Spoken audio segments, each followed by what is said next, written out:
Hey, what's up, you guys? Bloody Jacob here to give you my thoughts on Terminator Genisys. Now, Terminator Genisys came out in 2015, and of course, again, starred Arnold Schwarzenegger as the T-800, T-850. um, and Genisys tends to be the kind of the least regarded of the franchise. And I remember when this came out in 2015, it was the year I graduated high school. Um, and I gotta admit, I really enjoyed it at the time. I was thrilled by it. And watching it again now, rewatching it for probably the first time in at least a handful of years, um, I gotta admit, I still was. I never quite got the hate for this movie, and I still honestly don't. Now we had Dark Fate, a couple few years ago or what have you, which I liked aspects of too, and it was a much more kind of like simple approach compared to like the ambition of that this movie went for. But to me, I still strongly prefer Genesis.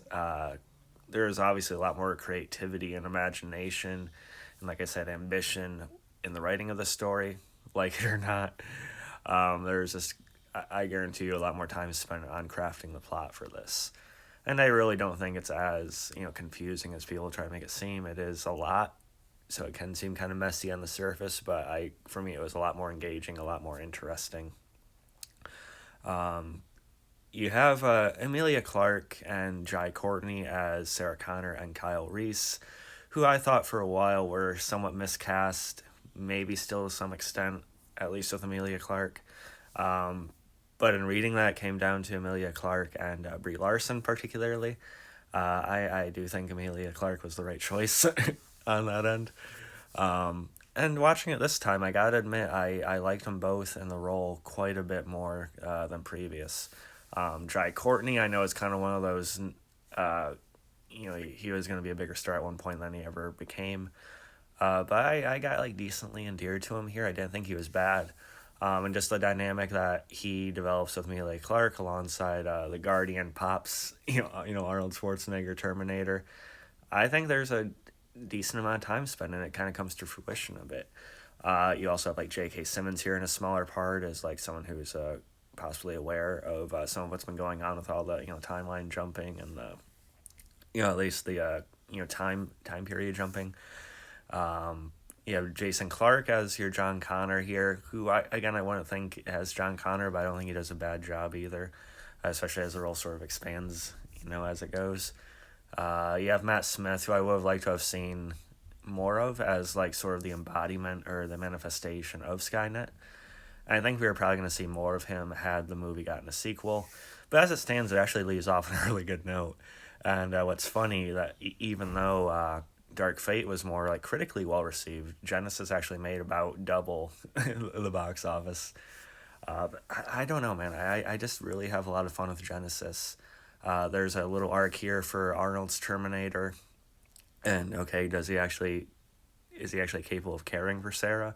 Is there something there? And for me, it's communicated in a much more like fascinating and subtle way compared to the Carl thing in Dark Fate.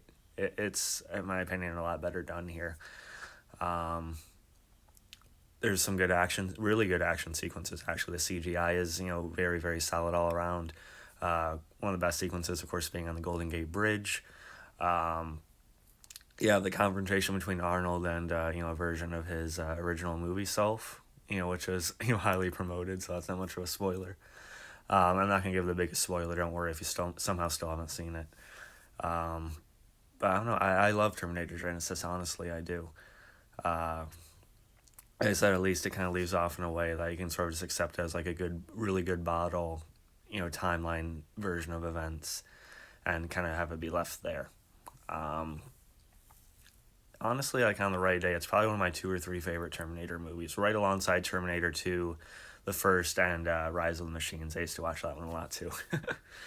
um, but yeah, if I'd rate, I'm giving it an A minus A, man. I just really enjoy it. How dare I? Come at me if you want.